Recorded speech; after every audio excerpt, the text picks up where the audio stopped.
కొంతమందికి ఇంటికాడి పని ఏం చేస్తా తెలిసినా పీక పట్టేసుకుంటుంది. పాటలు అయిపోతున్నా, ఆరాధన అయిపోతున్నా ఉతుకుతూనే ఉంటారు.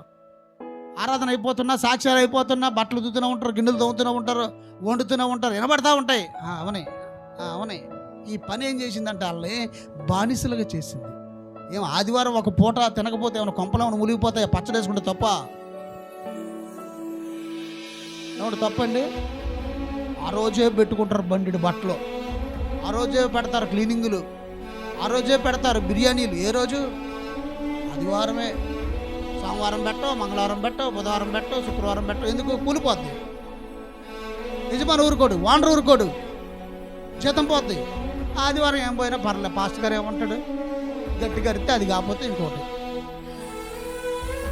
స్వతంత్రులం కావాలి. మనం దేవుని దగ్గరికి రావడానికి మనం స్వతంత్రులం కావాలి. ఎక్కడ బంధింపకూడదు, ఏ కట్లు మనల్ని బంధించకూడదు.